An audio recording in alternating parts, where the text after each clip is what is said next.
이스라엘 민족의 분산. 하느님께서 선택한 백성에게 약속하신 메시아의 오심은 무조건의 절대적인 약속이었습니다. 그러나 그분이 하신 약속에서 현세적인 면은 조건부의 약속이었습니다. 즉 이스라엘 백성이 외국 세력의 침략을 당하거나 지배를 받지 않으리라는 것, 가나안의 비옥한 땅을 영구히 차지하리라는 것은 모두 그 백성들의 행위 여하에 따르는 조건부 약속이었던 것입니다. 나는 그들의 하느님이고 그들은 나의 백성이 되리라는 계약은 조건부의 약속이었습니다. 만일 유다인들이 하느님과의 계약을 위반하여 유일신의 권위를 인정하기를 그만두고 우상 숭배에 떨어지면 그 계약은 정지되며 따라서 하느님의 보호를 받지 못한다는 조건부의 약속이었습니다. 불행하게도 이스라엘 민족은 하느님께 불성실하였고 비참한 사태가 거듭 이어졌습니다. 결국 BC 721년에는 10지파가 이방 민족에게 정복되어 잡혀가고 BC 587년에는 나머지 2지파마저 외국 세력의 포로로 잡혀갔습니다. 이 유배 생활은 BC 538년에 가서야 법적으로 풀렸습니다. 그런데 유배 생활을 하던 유다인들 중 일부는 가나안 땅으로 돌아갔으나 다수는 유배지에서 머물러 살았습니다. 이방인들 틈에 살면서도 그들의 고유한 전통을 고수하는 유다인들만의 공동체가 세계 도처에 산재해 있습니다. 그렇다고 해서 유다인이 공동체를 형성하는 데 타고난 재능이 있다는 것은 아닙니다. 다만 그들은 자신들의 문화를 타민족에게 강요하지도 않거니와 타국의 시민으로 완전히 동화되지도 않습니다. 그들의 특이한 종교 덕분에 독립심이 강하다는 장점을 가지고 있지만 그 반면에 정치적으로는 편협하다는 단점이 있습니다. 그렇게 유다 민족은 그들의 외관상의 편협 때문에 인접 국가로부터 민족 섬멸의 위협을 받는 일이 역사적으로 한두 번이 아니었습니다. 그런데 하느님은 인간의 잘못까지도 유익하게 이용하십니다. 유다 민족의 분산도 여기에 해당됩니다. 이 사실은 가나안 땅이라는 구석진 고장에서 벌어진 예수님의 십자가 순환과 부활이라는 사건이 전 세계인들에게 인류 역사상 가장 큰 사건으로 부각되는데 기여하였습니다. 이스라엘 자손들아, 민족들 앞에서 하느님을 찬양하여라. 그분께서 너희를 그들 사이에 흩으셨지만 바로 그곳에서 당신의 위대함을 너희에게 드러내셨다. 살아있는 모든 것 앞에서 그분을 높이 받들어라. 그분께서 우리의 주님이시며 우리의 하느님이시고 영원히 우리의 아버지시며 우리의 하느님이시다. 라고 하느님을 찬미한 토빗의 예언이 성취되었습니다.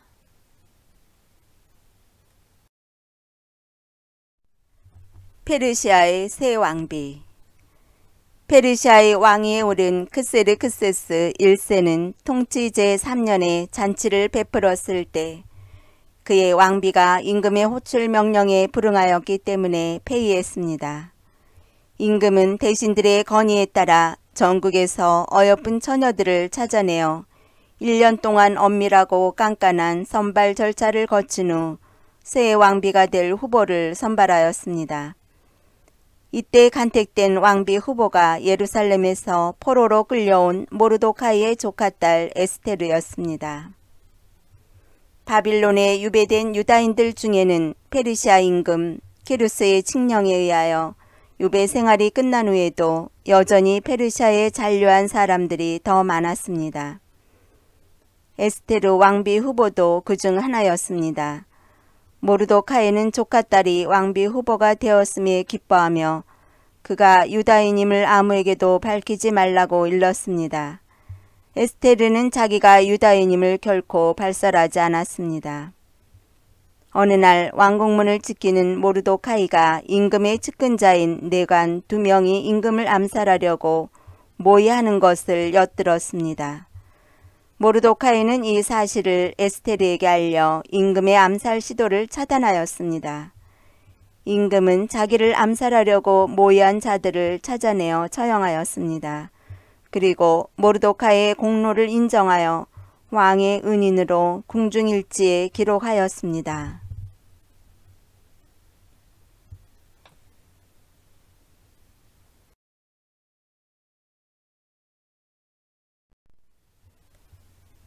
제상 하만. 얼마 후 임금이 하만을 제상으로 임명하였습니다. 페르시아에서는 임금이 곧 신이기에 그의 제상까지도 신에 대한 경례를 받았습니다.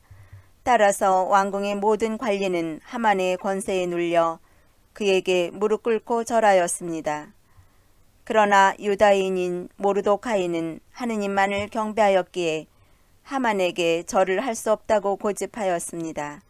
이에 화가 치민 하만은 모르도카이의 뒷조사를 하다가 그가 유다인임을 알게 되었습니다. 이로 인해 모든 유다인에게 증오심이 뻗쳤습니다. 그래서 전국에 흩어져 사는 유다인들을 모두 학살할 결심을 하였습니다. 그는 임금에게 지금 한 민족이 국내에 산재하여 사는데 전혀 다른 법을 따르고 풍속도 달리하여 왕명을 듣지 않습니다. 그런즉 이들을 섬멸하고 그들의 재산을 몰수하여 은 1만 탈렌트를 임금님에게 바치겠습니다 하고 진언하였습니다. 임금은 하만의 진언을 승인하면서 임금의 도장이 딸린 반지까지 내주었습니다. 이로써 하만은 임금의 이름으로 유다인들의 몰살과 재산 몰수를 명하는 칙서를 작성하여 각 지방 장관들에게 발송했습니다. 전국에 산재하여 사는 모든 유다인들은 이 소식을 듣고 통곡하였습니다. 다급해진 모르도카이는 유다인을 몰살하려는 칙명서의 사본을 에스테르에게 전달하였습니다. 그러면서 그는 왕비에게 그대가 비천한 지위에 있었던 때를 기억하고 우리를 위하여 임금께 품달하여 우리를 죽음에서 구하여 주시오 하고 탄원하였습니다. 이 소식을 들은 에스테르는 당황하였습니다. 그녀는 30일 동안이나 임금에게 부름을 받지 못하고 있는 때였습니다. 어쩌면 임금의 총애로부터 멀어지고 있는지도 모릅니다. 왕궁의 규칙상 임금의 부름을 받지 않았는데 임금 앞에 나타나면 누구를 막론하고 사형을 당하게 되어 있었습니다. 또 임금에게 간청하더라도 문제가 해결되기는커녕 악화될지도 모릅니다. 그래서 왕비는 모르도카이에게 유다인 전체가 3일 동안 단식하고 하느님께 간곡한 기도를 바치라고 대답했습니다. 모르도카이는 에스테르를 격려하면서 임금에게 탄원하라고 재촉하였습니다. 현명한 에스테르 왕비는 모르도카이로부터 유다인들의 심각한 위기 상황을 통고받고 침착하게 유다인들에게 먼저 단식하고 하느님께 간곡한 기도를 바치라고 권고하였습니다. 파티마에 발현하시어 세계 평화를 강조하신 성모님께 우리나라의 평화를 위하여 하느님께 중재해 주시도록 간곡히 기도합시다. 우리의 애절한 청원을 들으시는 성모님은 우리에게 먼저 하느님의 뜻을 거역하는 우리 죄를 뉘우치고 보속하면서 하느님의 뜻이 이루어지도록 평화를 위해 기도하기를 권고하실 것입니다.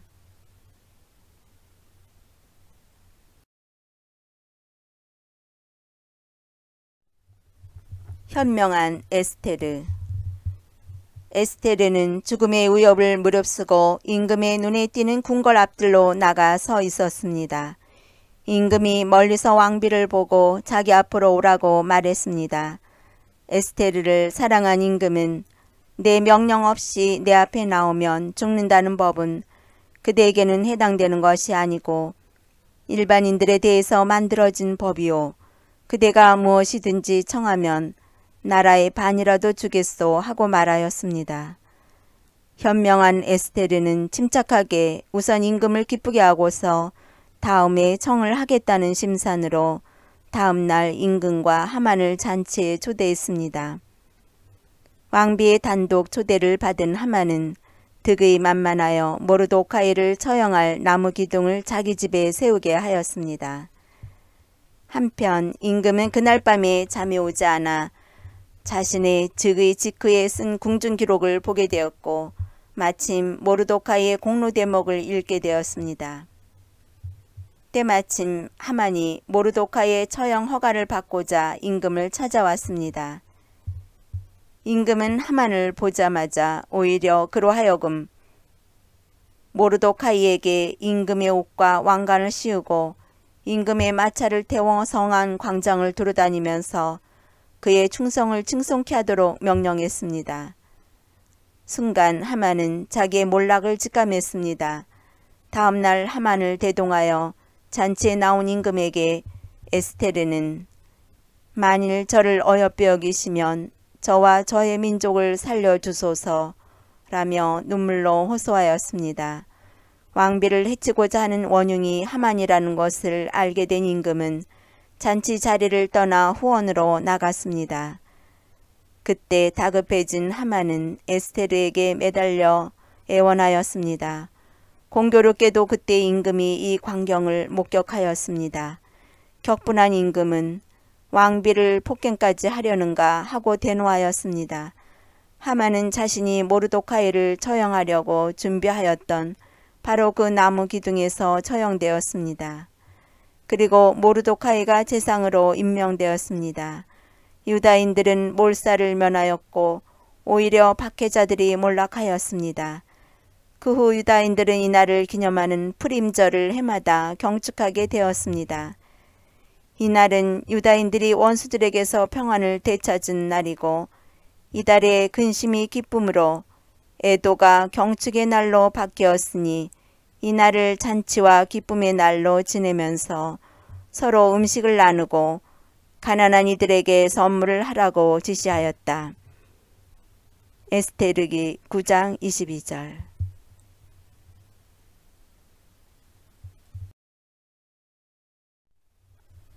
구약 성경에 예언된 구세주의 어머니. 구약 성경과 신약 성경 그리고 거룩한 전승은 구원계획 안에서 구세주의 어머니가 맡으신 임무를 갈수록 더욱더 선명하게 밝혀줍니다. 마치 눈앞에 보여주듯이 더욱 선명하고 구체적으로 제시합니다. 구약 성경은 그리스도께서 세상에 오심을 느린 걸음으로 준비하는 구원의 역사를 서술하고 있는 것입니다. 에스테르에게서 성모 마리아의 모습을 연상하기는 어렵지 않습니다. 구약 성경은 문명이 덜 발달한 시대의 기록입니다. 배신과 폭력과 복수가 난무합니다. 지루한 이야기와 우리에게 별로 흥미없는 예절 절차와 발음하기 어려운 사람 이름이 나열되어 있기도 합니다. 윤리 계명이 지루하게 반복되는가 하면 예언은 애매하여 이해하기가 어렵습니다. 그러나 이 엉클어진 실타래에서 한 가닥의 황금실이 풀려나옵니다. 실로 성모님은 장구한 선발 과정을 거쳐 예수님의 모친으로 선색된 최상의 여인이십니다. 성모님은 주님의 비천하고 가난한 사람들 가운데서 뛰어난 분으로 주님을 신뢰하며 구원을 받았고 은총을 받은 분입니다. 구세주에 대한 약속의 오랜 기다림 뒤에 마침내 시온의 딸인 성모님과 더불어 때가 차고 새로운 계획이 시작되었습니다. 그때 성모님에게서 하느님의 아드님이 인성을 취하시어 당신 육하의 신비로 인간을 죄에서 해방시키셨습니다.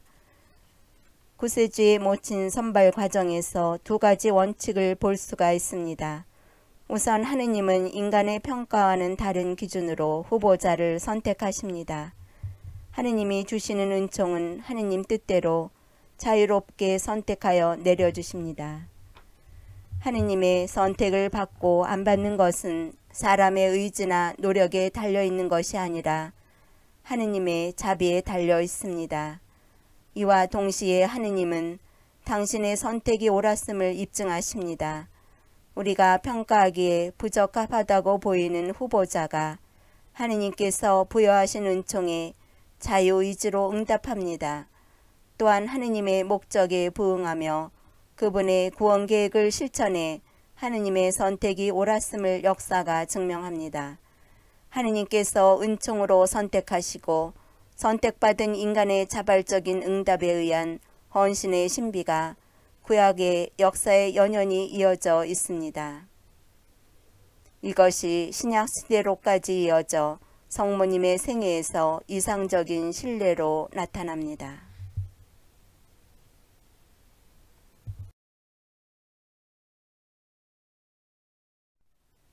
하느님의 자유로운 선택. 두 번째로 하느님의 선택은 인간의 생각으로 헤아리기가 지극히 어렵습니다. 하느님은 아브라함에게 그의 자손에 대하여 약속하셨습니다. 그의 아내 사라에게는 아무 약속도 없었습니다. 그렇다면 비합법적인 아들이 상속받는 것은 불가능하였던 걸까요? 본처인 사라는 임신하지 못하는 여자였습니다. 그 반면에 소실에게서 태어난 이스마엘은 생활력이 강한 아들이었습니다.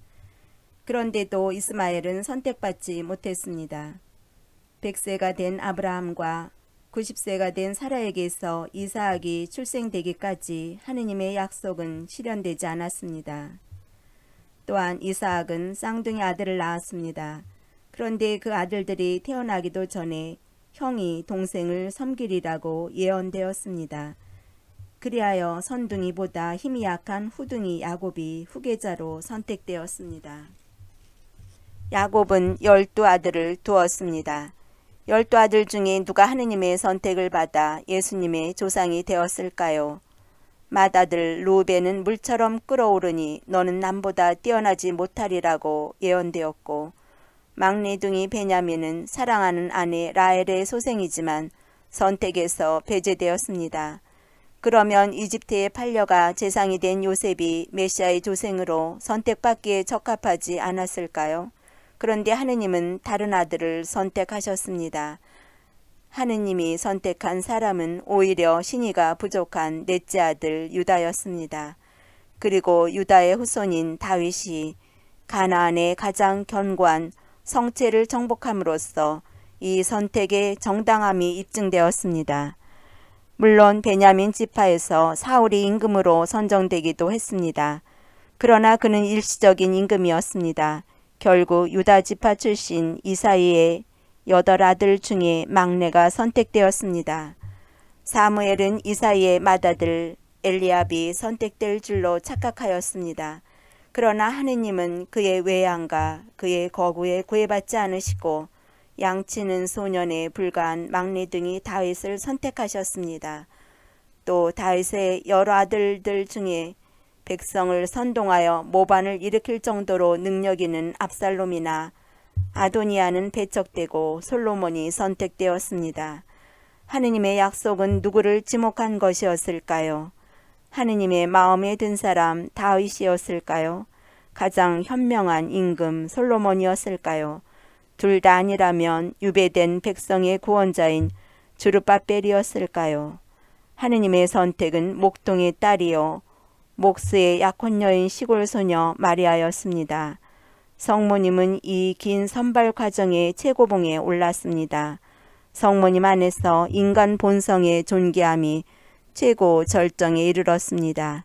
이리하여 선발 과정은 끝났고 인류는 구세주를 맞이할 차비를 갖추었습니다.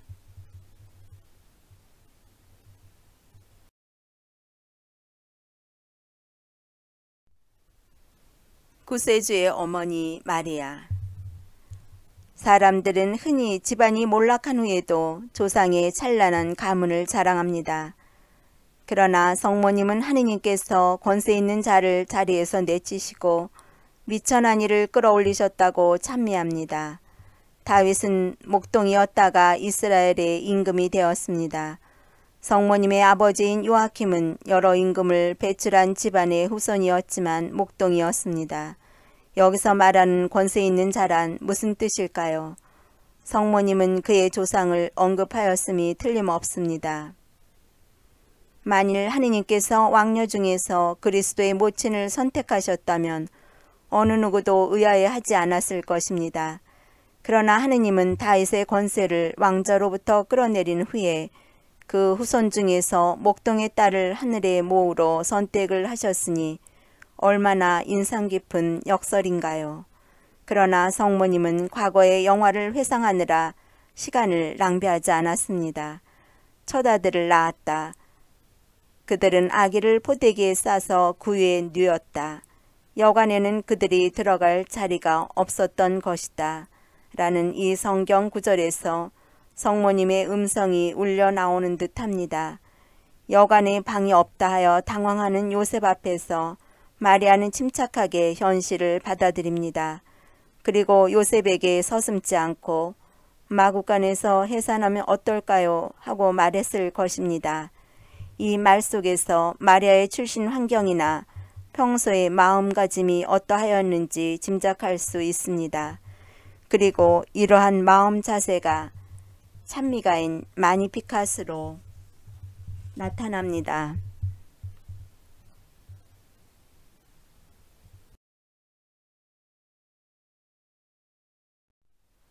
주님께 중개하는 어머니.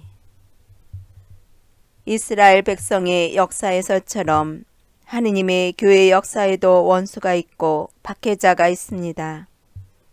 이렇듯이 인생 고에서 시달리고 있는 우리는 어려운 경우가 닥칠 때마다 하느님께 매달려 도움을 청합니다. 그런데 죄인인 우리가 하느님께 청원하는 과정에서 중개자가 있다면 얼마나 좋겠습니까? 누가 우리의 탄원을 하느님께 중개해 주겠습니까? 하느님의 자비를 믿지 못해서가 아닙니다. 다만 은총이 절실히 필요한 줄 알면서도 우리 자신의 부당함을 깊이 의식하는 까닭에 중개자를 찾는 것입니다. 성모 찬송을 잠깐 묵상합시다. 모으시며 다윗 왕가의 따림을 자부하지 않았으나 그 아드님에 의하여 왕관을 받으셨고 교회의 호칭 기도문에서도 모든 성인들의 앞자리에 계시는 모으신 성모님. 사랑이 넘친 어머니. 성자의 모친으로서 구원의 하느님을 세상에 모신 사랑의 어머니.